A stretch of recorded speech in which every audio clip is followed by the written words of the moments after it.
ஒரு சிறிய கிராமத்தில் ராம் என்ற சிறுவன் இருந்தான். அவன் மிகவும் சண்டை பிடிக்கும் பழக்கமுடையவன். எல்லோரையும் தொந்தரவு செய்வது அவனுக்கு பிடிக்கும். ஏய், நான் வர வழியிலயா நீ வர போ. ஆ, ஆமா. யாருகிட்ட? எங்க கிட்டே வா, தொலைச்சுடுவேன். ஒரு நாள் அவன் பள்ளிக்குச் செல்லும் வழியில் ஒரு பெரிய வேம்பு மரம் அருகே நின்றிருந்தது. இந்த மரம் பெருசா இருக்கே. திடீரென அந்த மரம் மெல்லிய பாசமுள்ள குரலில் பேச ஆரம்பித்தது. ராம், ஏன் நீ எல்லோருக்கும் தொந்தரவு செய்கிறாய்? நல்லது செய்யாமல் நேரத்தை வீணடிக்கிறாய். எப்போதும் பிறருக்கு தொல்லை தருகிறாய். பிறர் துன்பப்படுவதை பார்த்து ரசிக்கிறாய். பிறர் துன்பத்தில் இன்பம் காண்பது ஒரு நல்ல மனித தன்மையா? யோசித்துப்பார், உன்னால் ஒரு நாளாவது மற்றவர்கள் மகிழ்ச்சி அடைந்திருப்பார்களா? இருக்காது. ஏனெனில் நீ அந்த அளவுக்கு மற்றவரை நோகடித்திருக்கிறாய். எல்லோரிடமும் சண்டை போடுகிறாய். இந்த ஊரில் நீ சண்டை போடாத ஆளே இல்லை. ஏன் சண்டை பிடிக்கலாமே, அதுதான் சாமர்த்தியம். இல்லை பாப்பா, சண்டை என்பது பலம் அல்ல, நல்லதை செய்வதுதான் உண்மையான சாமர்த்தியம்.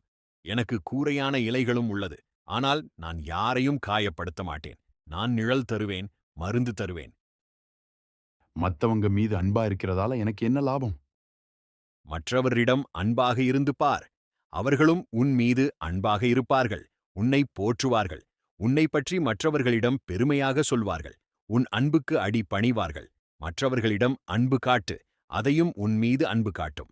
பிறகு நல்லதை செய், அவர்களும் உனக்கு நல்லது செய்வார்கள். இதுதான் உலக நியதி. இன்று முதல் இதை பின்பற்றிப்பார், இந்த உலகமே உன்னை போற்றும். ராம் அந்த மரம் கூறியதை யோசிக்க ஆரம்பித்தான். வகுப்புக்குச் சென்றான்.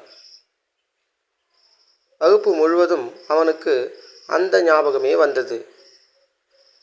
நல்லவனாக நடந்து கொண்டால் என்ன நடக்கும் என்று ஆழ்ந்து யோசிக்க ஆரம்பித்தான். வகுப்பு முடிந்ததும் வீட்டிற்கு விரைந்து புறப்பட்டான். அந்த மரத்தை பார்க்க வேக வேகமாக சென்றான். மரத்திடம் சென்று, மரமே, நான் தவறு செய்துவிட்டேன். இனி மற்றவர்களிடம் அன்பாக நடக்கப் போகிறேன் என்று உறுதியளித்தான். தன் மனதுக்குள் அன்பாக நடப்பது போன்ற காட்சியை கண்டான். ஒரு பெண் கல்லில் தடுக்கி கீழே விழுகிறாள். உடனே ராம் அந்த பெண்ணுக்கு உதவி செய்ய சென்று அந்த பெண்ணை தூக்கி விடுகிறான். அந்த பெண் அவனுக்கு நன்றி கூறுகிறாள். அதனால் அவன் உள்ளமும் முகமும் மலர்ந்தது.